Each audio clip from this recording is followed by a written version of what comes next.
여러분 안녕하세요. 청울림입니다. 오늘은 여러분과 함께 부자들의 셈법에 대해서 이야기를 나눠볼까 합니다. 어떻게 셈을 해야 부자가 되는데 도움이 될 수 있겠느냐.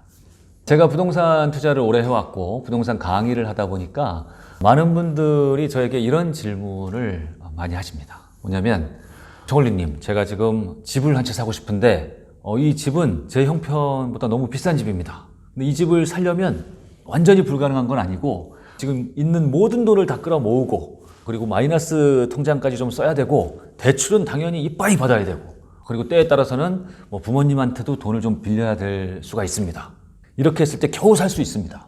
그리고 나중에 이 집을 사고 나서도 대출 원금과 이자 갚고 그 다음에 우리 생활비를 이렇게 계산해 보니까 지금 내 월급 계산해 보니까 완전히 비슷하다. 너무 빠듯하다. 이 정도면 내가 사도 되겠습니까? 라고 질문을 하는 경우가 매우 많습니다. 저는 뭐라고 답변을 드릴까요? 아주 특별한 경우가 아니면 하지 마십시오 라고 답변을 드립니다. 이거 아주 잘못된 생각이거든요. 제가 그분들하고 얘기를 나눠보면 어떻게 계산을 했는지를 들여다보면 이분들이 너무 빠듯하게 계산을 한 거예요. 뭐냐면 대출 이자 같은 경우도요. 지금이 저금리 시대 아닙니까? 지금 3%, 대출 이자가 3%라고 해가지고 나중에 천년 만년 3%를 낼 것처럼 계산을 하고서 이게 빠듯하다 이렇게 얘기를 해오시는 거예요. 근데 여러분 그렇지 않습니다. 대출이자는요 언제든지 지금보다 2배, 3배 높아질 수 있어요. 지금 3%, 언제든지 6%, 심할 경우에는 9%도 갈 수 있다는 거죠. 불과 10년 전에 이런 일이 그대로 벌어졌어요. 10년 전에 그 주택담보대출 받았을 때 한 3%, 3.5%였던 이자가 그 금융위기가 오면서 7%대로 그냥 어느 날 갑자기 올라가는 그런 경험을 제가 직접 한 적이 있었거든요. 그 대출 이자도 그렇고 그 다음에 우리 가정의 고정 지출도 대부분 너무 그 고정 지출만 이제 그 계산하는 경우가 있는데 변동 지출도 생각보다 굉장히 많거든요. 근데 그 변동 지출에 대해서는 계산하지 않고 너무 이렇게 지출을 너무 빠듯하게 계산했다. 그렇기 때문에 안 된다. 나중에 어떤 경제 위기가 오고 하면은 무너지는 케이스다. 이자가 높아지고 하면 그 집이 어떤 나의 보금자리가 돼주지 못하고 오히려 스트레스의 근원이 된다. 그러면 빨리 팔고 싶어 할 것이고 그렇게 되면 손해를 보고 팔 수밖에 없다. 그러니 하면 안 된다라는 겁니다. 여기서 이제 이미 부자들의 셈법과 가난한 자들의 셈법이 딱 갈리는 겁니다.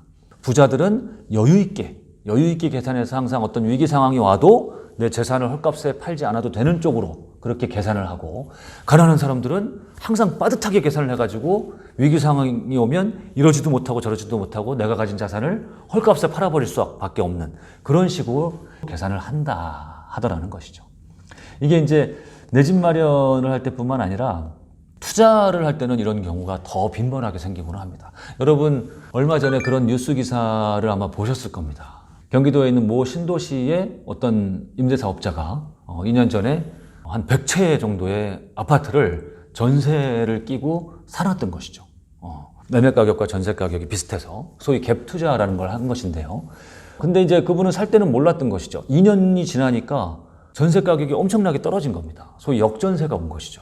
그러니까 2년이 지나서 오히려 한 채마다 몇 천만 원씩 전세 값을 돌려줘야 되는 이런 상황이 온 거예요. 한두 채면은 이걸 해결할 수가 있는데 100채 이렇게 되니까 그걸 해결할 수가 없어서 그 100채가 넘는 집이 모두 경매시장으로 쏟아져 나왔던 그 뉴스에도 아주 크게 났지 않습니까? 이런 상황도 뭐냐면 너무 이런 셈을 지금 나한테 유리하게 지금 현재 상황만 보고서 빠듯하게 계산해서 그런 거예요. 2년 뒤에 어떤 상황이 올지 그쪽 부동산 시장에 공급이 많다거나 그런 걸 어느 정도만 알아도 조금 여유 있게 계산을 할 수 있다는 것이죠. 빠듯하게 계산하지 않고 우리 가정 경제도 마찬가지예요. 저는 결혼한 지 지금 17년이 지났는데요. 결혼 초기에 한 몇 년 동안 맞벌이를 하면서 그래도 이제 다른 가정에 비해서 굉장히 빠르게 종잣돈을 좀 잘 모아 갔었던 것 같습니다. 그러는 데에는 이제 와서 생각해 보면 그 아내의 좀 특별한 셈법이 우리가 빠르게 종잣돈을 모아가는데 아주 큰 역할을 했던 게 아니냐 이런 생각을 해보는 겁니다. 뭐냐면 제 아내는 셈법이 굉장히 독특했어요. 수입은 굉장히 짜게 계산하고요. 그리고 지출은 굉장히 후하게 계산을 하는 겁니다. 이런 거예요. 한 달에 둘이서 맞벌이를 해가지고 번 수입이 550만 원이다. 그러면 550을 벌었다고 계산하지 않고 500을 벌었다고 계산을 항상 합니다. 우수리를 다 떼는 거예요. 수입은. 그리고 반대로 지출은요. 만약에 이번 주에 가족여행을 간다. 가족여행 경비가 대충 계산을 해보니까 한 60만 원 나온다 하면은 100만 원으로 이렇게 계산을 하는 겁니다. 네.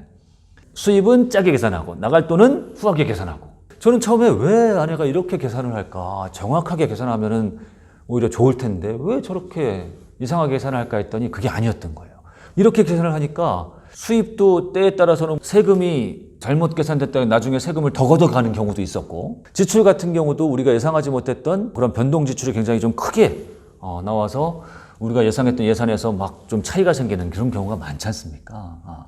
근데 제 아내처럼 넉넉하게 들어오는 돈은 작게 계산하고 나갈 돈은 크게 계산하고 이렇게 했더니 우리가 계획한 어떤 월 저축 계획, 연 저축 계획, 우리의 목표 이런 걸 달성해 나가는데 오히려 더 크게 도움이 되더라 하는 걸 제가 느꼈던 것이죠. 그래서 이걸 좀 요약해 보면 이런 겁니다. 내가 300이 들어오면 300이 있다면 집행을 할 때는 200이 있는 것처럼 집행을 해라. 그러면 부자가 된다. 이게 부자의 셈법이다. 그런데 300이 있다. 그럴 때 그 300에 맞게 계획하고 집행을 하면 이거는 잘해야 현상 유지다. 이렇게 되는 거고요. 반대로 300이 있는데 500이 있는 것처럼 계획하고 집행을 한다. 그럴 수 있지 않습니까? 신용카드 땡겨 쓰고 현금 서비스 받고 할부 쓰고 하면, 이러면 100이면 100 가난한 사람이 된다. 이것은 가난한 사람의 셈법이다. 이렇게 정리할 수가 있을 것 같습니다. 오늘 여러분이 하셔야 될 파워 액션입니다. 두 가지를 말씀드리겠습니다. 첫째, 여러분의 인생에서 미래의 수입을 당겨서 쓰는 것들, 할부, 현금 서비스 이런 것들을 여러분의 인생에서 전부 내쫓으십시오. 그래야 부자가 됩니다. 할 수 있다면 신용카드도 쓰지 마십시오. 신용카드 대신에 현금을 쓸 수 있다면 현금을 쓰시고, 만약에 현금이 불편하다면 직불카드를 쓰십시오.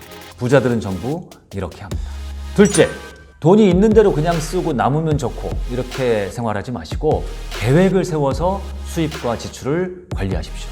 이때 수입은 항상 작게 미니멈으로 계산하고 나가는 지출은 항상 후하게 맥시멈으로 계산하십시오. 이렇게 하는 것이 부자가 되는 지름길이고 부자들의 셈법입니다. 감사합니다.